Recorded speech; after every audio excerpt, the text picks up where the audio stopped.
Le monde entier observe les États-Unis qui envisagent de se retirer des Nations Unies. Cette décision sans précédent suscite débat et incertitude. Pour l'Afrique, cependant, elle pourrait marquer le début d'un nouveau chapitre. Le professeur Aboubacar Sadiki Abba, économiste politique renommé de l'université d'Abuja, au Nigeria, offre une perspective stimulante. Il affirme qu'un départ des États-Unis pourrait être le catalyseur d'un changement positif. Le professeur Abba estime que les États-Unis utilisent depuis longtemps l'ONU pour servir leurs propres intérêts. Cette domination, soutient-il, a étouffé les voix et les aspirations des pays en développement, notamment ceux d'Afrique. Il postule qu'un retrait américain pourrait ouvrir la voie à un ordre mondial plus équitable, un ordre qui permettrait aux pays africains de façonner leur propre destin. Ce retrait potentiel a suscité l'espoir d'un monde plus juste. L'analyse du professeur Abba fournit un cadre pour comprendre les implications potentielles. Ces idées sont particulièrement pertinentes compte tenu de l'histoire de l'Afrique, marquée par le colonialisme et l'exploitation.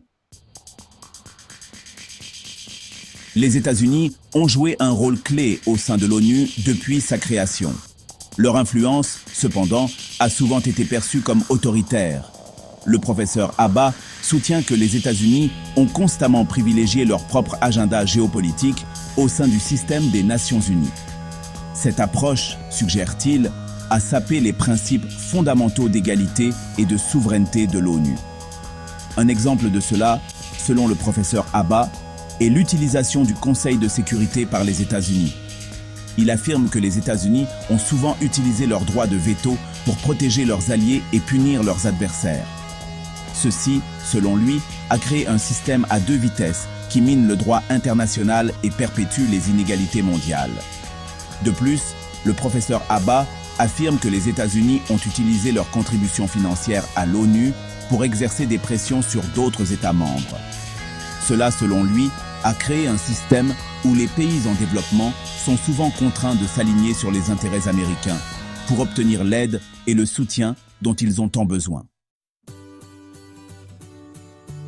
Avec le déclin potentiel de l'influence américaine, le professeur Abba voit une opportunité pour l'Afrique de forger de nouvelles alliances. Il pense que la Chine, la Russie, l'Union européenne et les pays du BRICS offrent des alternatives viables. Ces puissances émergentes, affirme-t-il, sont plus susceptibles de dialoguer avec l'Afrique sur un pied d'égalité.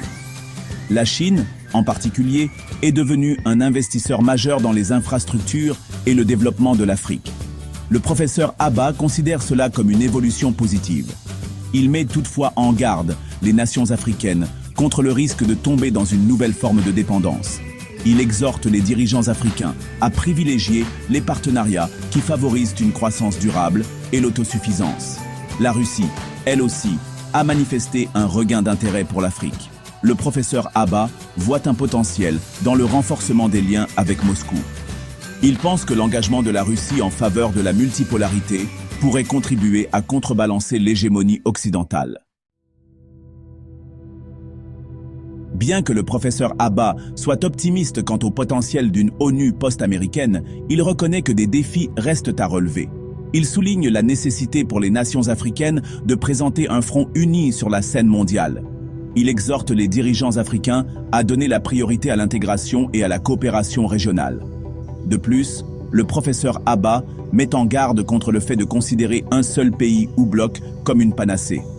Il souligne l'importance de la diversification.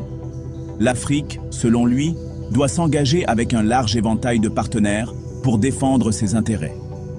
En conclusion, la perspective du professeur Aboubacar Sadiki Abba offre un regard nuancé et perspicace sur les implications potentielles d'un retrait des États-Unis de l'ONU.